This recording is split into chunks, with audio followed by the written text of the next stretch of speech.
in the next world, there is a place for the righteous people and there's a place for the wicked people. Jews who kept the Torah and mitzvot and righteous Gentiles, they go to heaven. The Gentiles keep their 7 laws and every other common sense, logical things to do. Decent people, they're not racist, they're not anti-Semite, they believe in God, they don't steal, they don't kill, they're not idol worshippers, they don't eat animals unless they're dead first, no sex crimes with the relatives, no homosexuality, no intimacy with animals. That's righteous Gentiles right there. Really, if you really analyze what the Gentiles have to do, most of the things it's required by common sense. Maybe the hardest thing is not to steal, because you can live 70, 80 years, all your entire life without stealing even $1. It's very difficult. Stealing for the Gentiles is death penalty. Jews don't get death penalty for stealing. Gentiles is death penalty. Idol worshipping is death penalty for Jews and Gentiles. Murder is death penalty for Jews and Gentiles. Homosexuality is death penalty for Jews and Gentiles. Intimacy with animals, death penalty for Jews and Gentiles. Stealing, Jews have to pay double. Gentiles is death penalty. So we see sometimes the laws of the Gentiles can be a little bit more strict than some of the laws of the Jews in particular subject. So if the Gentiles are righteous, they go to heaven. If Jews are righteous, they go to heaven. If they're not, they go to hell. Hell is divided to 7 different sections. 1, 2, 3, 4, 5, 6, 7. All 7 places are mentioned in Tehillim, in Psalms. Sheol, Tzalmavet, Bor, Tachtit Haaretz. There's different places. Titayaven, Be'er Shachat. Every place in hell has a name. Just like you have Harvard, Yale, this. Also you have... Kafakela, it's a part of this? No, Kafakela, it's a whole different place. It's not hell. It's not hell. Now, hell go from the lighter punishment to the heavier. Meaning the deeper the place is, the more severe the crimes are. The bottom of hell, it's the 7th section, Mador Shvi'i, it's called the bottom of the earth, Tachtit Haaretz. The Zohar, the Holy Zohar, is describing what happened in each section. Who is in charge, what's the name of the angels, who is under them, how the place look, how many windows, how big is the fire, what color is the fire, how the people scream over there, and for what particular scenes they have to go through, the 1st, 2nd, 3rd. Now let's focus on the worst place, which is the 7th place. It's called Tachtit Haaretz.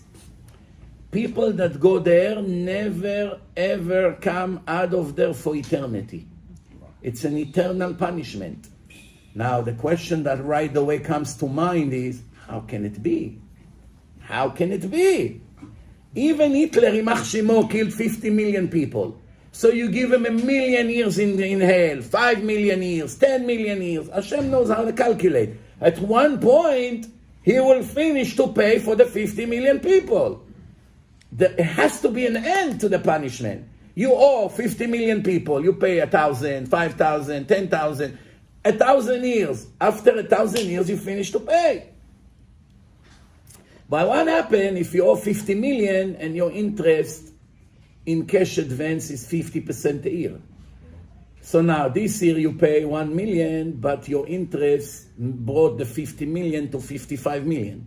So you pay 1 million and you lost 5 million in interest. Next year you pay 1 million from your income and your debt grew by another 5 million. That's the Israeli style debt. In Israel, if you owe 10,000 shekel, $3,000, that's it. And right now you don't have the money to pay, your life is over. No joke. The banks, sharks, acting sometimes like Nazis, immediately they got the lawyers fees, interest, penalties, all kinds of things, and the interest accumulate in such numbers that the 10,000 shekel in a year or two can go to over 1 million shekel. And then the million become 4 million, and the 4 million become 20 million. There's no way for you to ever pay. So you pay for the rest of your life, you still didn't pay 1% of what you owe. Like the mafia. Same thing with the mafia. They take everything you have, and the debt is only growing.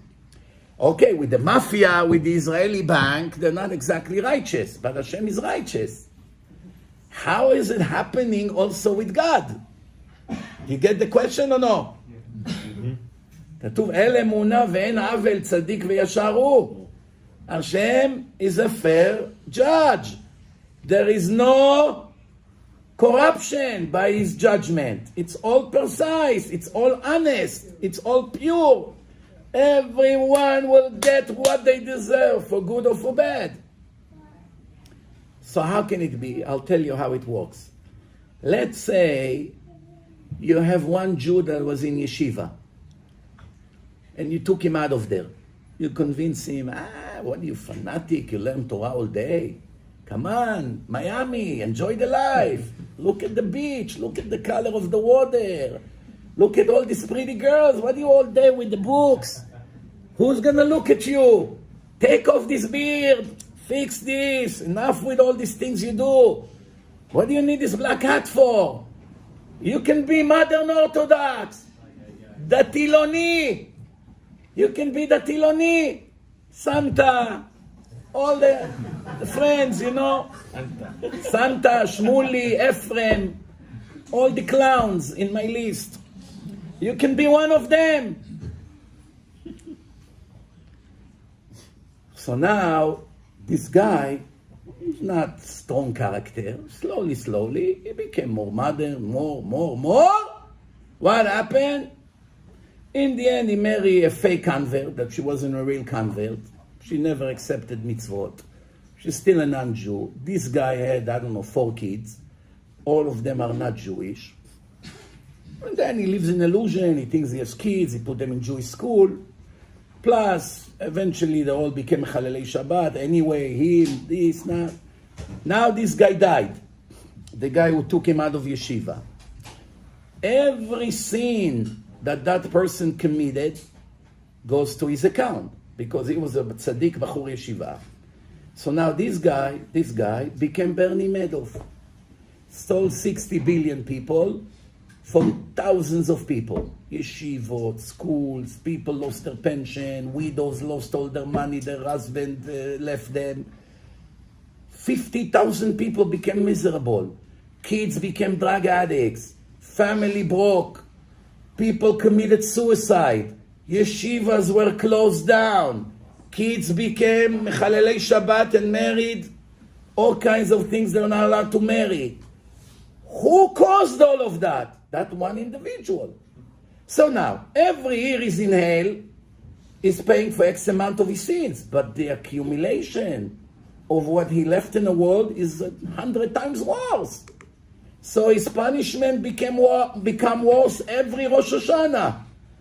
If in the first verdict Hashem gave him 500 years in hell, after being there 1 year, the next Rosh Hashanah he gets another 100 years. So he was 1 year there and he got 100 years now extra. So he's going backwards. That's why people that go to Tachtit Haaretz אינם יוצאים משם לעולם.